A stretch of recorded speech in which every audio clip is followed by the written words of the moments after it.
Halo semuanya. Baik, untuk video kali ini kita akan masuk ke contoh pengerjaan untuk jurnal penyesuaian. Oke, jadi di modul kita akan bahas untuk soal latihan 4.1. Saya pakai soal 4.1 sebagai contoh soal kita. Oke, di sini sudah ada Tugu Realty beserta neraca saldonya dan periode Juli 2020. Nah, sudah tertera juga semua saldo-saldo yang ada yang dimiliki oleh perusahaan dari K sampai beban. Oke, di samping. Di sini ada soal untuk penyesuaiannya. Oke. Jadi di sini ada 1, 2, 3, 4, 5, 6 soal. Nah, kalian diminta untuk bikin jurnal penyesuaiannya. Tentu, jurnal penyesuaian untuk tanggal 31 Juli 2020. Oke. Saya masuk ke sini. Nah, di sini saya bikin aja deh biar lebih gampang menjelaskan. Tapi kalian tidak wajib untuk bikin neraca saldonya. Jadi ini yang di soal nih, saya hanya pindahin ke sini. Jadi kalian tidak perlu bikin neraca saldo. Ingat ya, tidak perlu. Kalau kalian bikin lagi, tulis ulang lagi. Kalau kalian habis waktu, berarti kesalahan sendiri ya. Jadi saya tidak mewajibkan kalian bikin neraca saldonya. Karena sudah ada di soal, tidak perlu kalian salin ulang. Oke. Yang perlu kita perhatikan adalah bagian jurnal penyesuaian. Saya zoom aja. Oke. Yang pertama, sisa perlengkapan tanggal 31 Juli 2020 380.000. Jadi sisa perlengkapan 380.000. Nah, jurnalnya gimana? Pertama, kalian ingat sisa nih. Kalian harus tahu sebelumnya kita punya perlengkapan berapa? Punya perlengkapan yaitu ini perlengkapan 1.270.000. Berarti kita punya 1.270, yang tersisa itu 380.000. Berarti selisihnya berapa? Nah, kita bikin hitungannya. Nah, di sini. Perlengkapan saya yang terpakai, jadi ingat kita jurnal untuk perlengkapan yang kita pakai, kita akui sebagai beban. Berarti saldo awalnya 1.270 di sini, 1.270, kita kurangi dengan sisanya, 380.000. Berarti 1.270 kurangi 380, dapatlah 890.000. Maka berarti ada perlengkapan yang terpakai sebesar 890.000.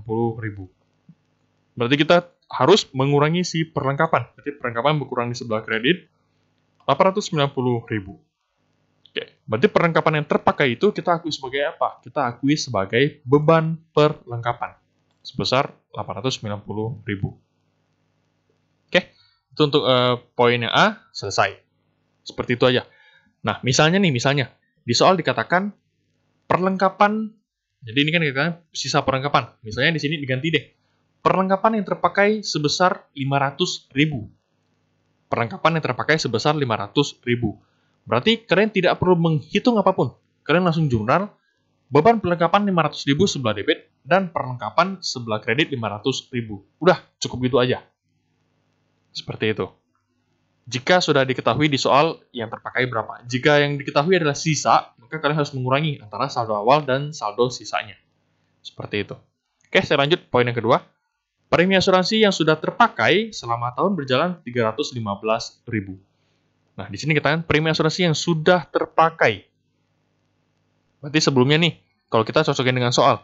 Di soal ada yang namanya asuransi dibayar di muka. 620.000. Nah, di sini dikatakan premi asuransi yang sudah terpakai 315.000. Berarti kita udah tahu jumlah asuransi yang terpakai. Berarti langsung diakui sebagai beban. Berarti asuransi yang sudah terpakai berarti berkurang nih asuransinya. Berarti asuransi dibayar di muka berkurang 315.000 sebelah kredit. Otomatis yang sudah terpakai itu kita akui sebagai beban. Berarti beban asuransi 315.000. Oke. Kalau di contoh yang di video sebelumnya dikatakan asuransi dibayar di muka yang tersisa sekian. Berarti sama konsepnya dengan yang atas, yang sisa perlengkapan ini. Kalian harus cari dulu yang terpakai berapa. Cara cari yang terpakai satu-satunya adalah saldo awal kurangi saldo akhir. Dapatlah yang terpakai berapa. Oke, gitu.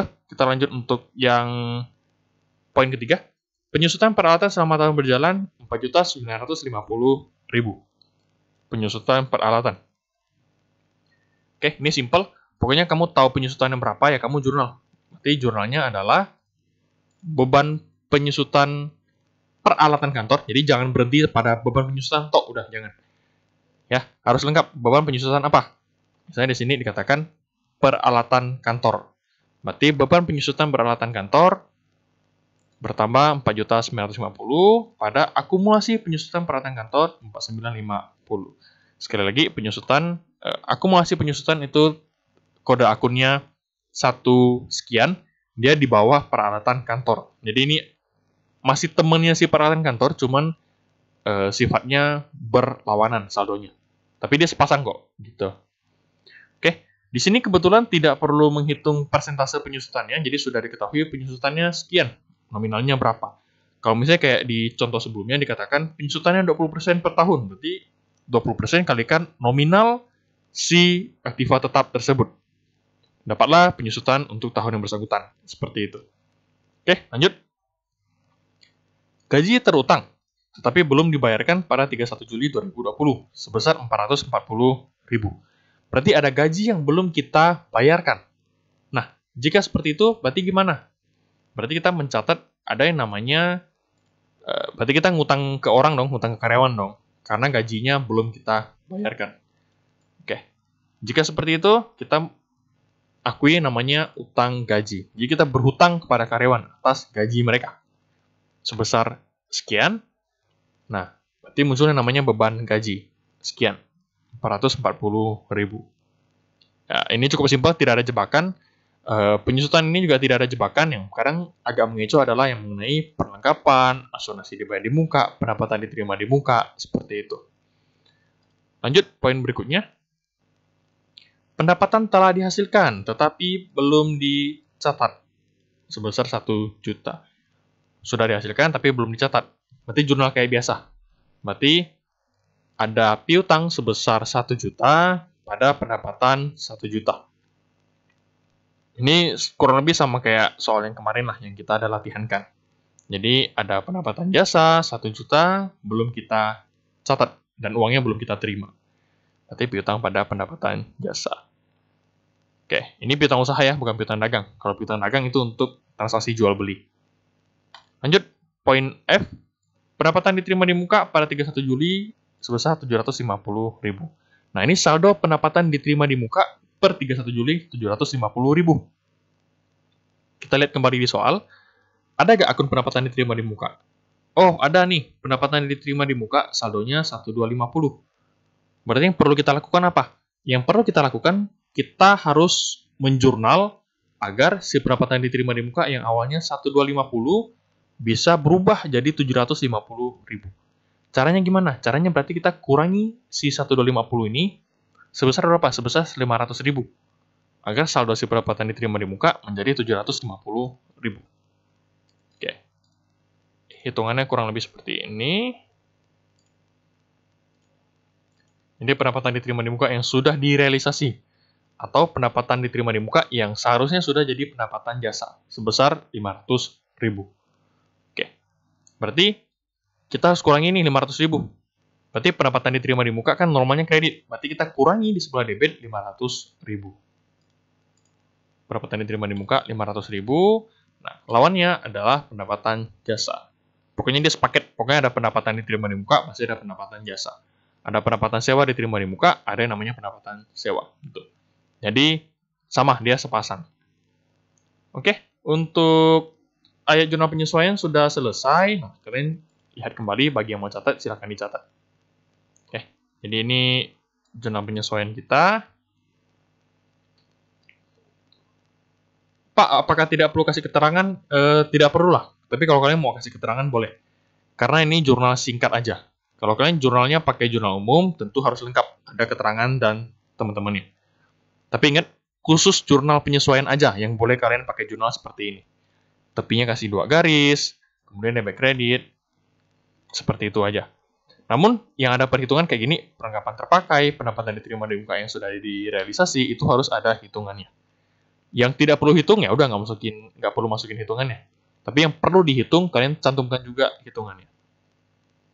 Ya, seperti itu. Nah, berikutnya.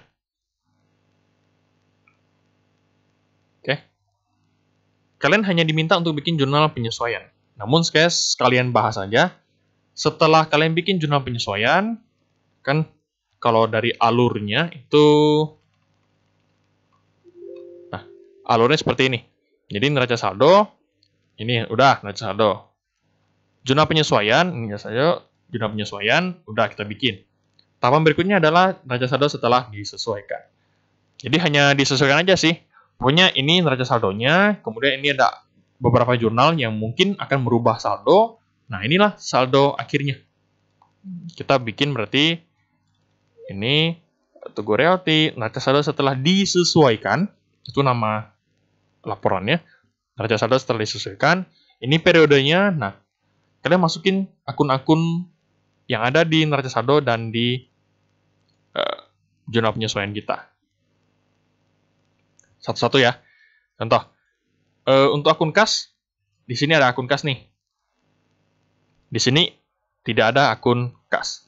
Berarti akun kas, sama warna, akun kas 101 saya tuliskan kembali, debitnya tetap 3425, tidak berubah.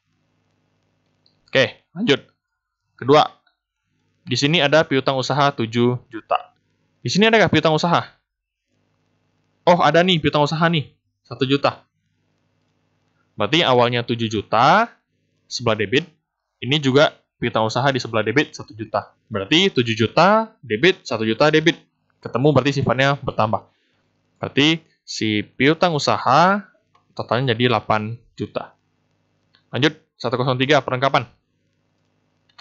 Di sini ada perlengkapan nggak? Oh, ternyata ada nih. Sini perlengkapan 890. Berarti perlengkapan yang awalnya debit 1270 dikurangi dengan perlengkapan di sebelah kredit 890. Berarti sisanya sebesar 380 perlengkapan. Lanjut lagi, asuransi dibayar di muka 620. Di sini ada nggak? Oh, ada nih. Asuransi dibayar di muka sebelah kredit 315.000.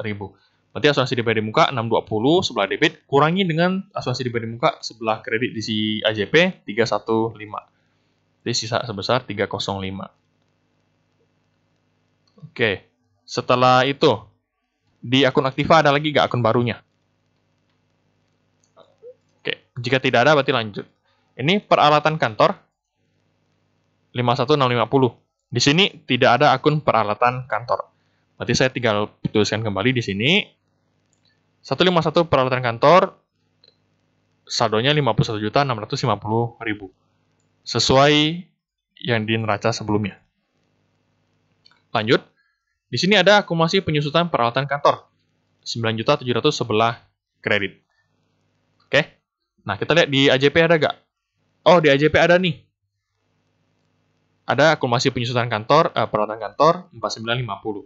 Jadi awalnya sudah ada 9.700 sebelah kredit. Kemudian di AJP ada lagi nih di sebelah kredit 4950. Berarti ditambahkan.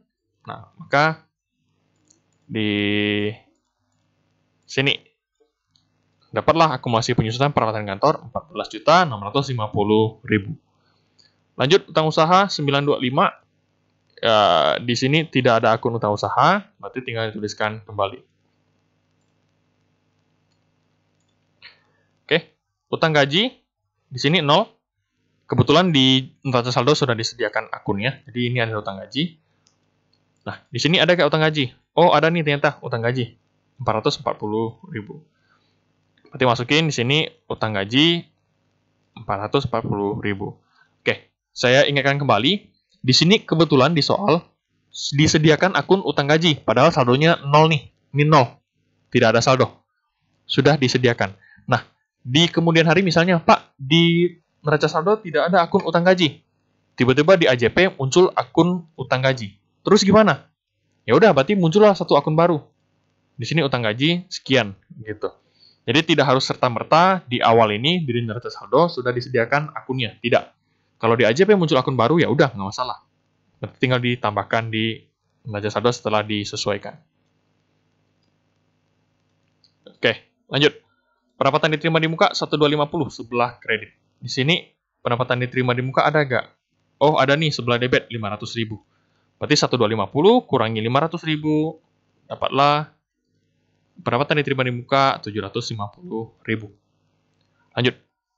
Ada akun apa lagi nggak? Oke, nggak ada. Berarti modal 29 juta. Di sini tidak ada akun modal, berarti tinggal saya ulangi lagi. Saya salin ulang. Prefer 5.200.000. Di sini tidak ada akun prefer, berarti saya tinggal tambahin di sini atau pindahin ke sini 5.200.000. Oke, lanjut. Di sini ada pendapatan jasa 59.125. Kita lihat di sini ada pendapatan jasa nggak? Oh, ada nih 2 ternyata. Yang di sini sama di sini. 1 juta sama 500.000. Oke, berarti si 59.125 di sini harus ditambahkan dengan 1 juta, tambahkan dengan 500.000. Kan kredit, kredit, kredit. Berarti totalnya sebesar 60.625.000. Oke, sesuai angka di bawah ini. 60.625.000. Saya lanjut. Nah, di sini ada beban gaji 22415. Di sini lihat ada beban gaji nggak? Oh, ada nih beban gaji 440.000. Berarti 22415 tambahkan dengan 440. Dapatlah beban gaji sekian. Lanjut lagi. 502 beban penyusunan peralatan kantor. Di sini 0, di AJP ada nggak? Oh, di AJP ada nih. Beban penyusunan peralatan kantor 4950. Masukin. Lanjut beban sewa di sini 4.200.000. Di sini ada nggak beban sewa? Tidak ada, berarti tuliskan ulang. 4.200.000. Di sini beban utilitas juga 2715. Di sini tidak ada beban utilitas, berarti tinggal dituliskan ulang. Saldonya tidak berubah. Beban perlengkapan. Di sini ada beban perlengkapan nggak? Oh, ada nih paling atas. 890. Berarti di si beban perlengkapan di sini sebesar 890. Lanjut, beban asuransi di sini 0. Di jurnal ada nggak? Oh, ada nih beban asuransi 315. Jadilah di sini beban asuransi 315.000. Terakhir beban lain-lain 1505. Di sini berarti tinggal dipindahkan karena di AJP tidak ada beban lain-lain. Oke, seperti itu berarti neraca saldo setelah disesuaikan sudah selesai. Ingat ini di totalin. Oke, saldonya balance. Harusnya sudah benar. Kalau di sini ya benar lah, karena saya yang bikin. Kalau kalian mengerjakan balance, ya persentase benarnya tinggi lah, tapi bisa aja masih ada kekeliruan. Oke, seperti itu. Saya lanjut. Ini tambahan dari saya. Jadi setelah kalian ada neraca saldo setelah disesuaikan, kalian diminta bikin laporan keuangan. Laporan keuangan yang seperti biasalah. Ini laba ruginya. Nanti pendapatan jasa ambilnya dari sini. Pendapatan jasa, beban gaji sampai beban lain-lain berarti ambil dari sini. Totalkan. Kemudian laporan dapatlah laba kotor sekian. 23195. Lanjut ke laporan perubahan modal, nanti masukin judulnya. Nah, ini laporan perubahan modalnya. Modal awal 29 juta ambil dari neraca saldo setelah disesuaikan. Jadi, dasar untuk laporan keuangan di sini adalah neraca saldo setelah disesuaikan. Bukan lagi dari neraca saldo yang awal ini. Karena ini isinya kurang akurat.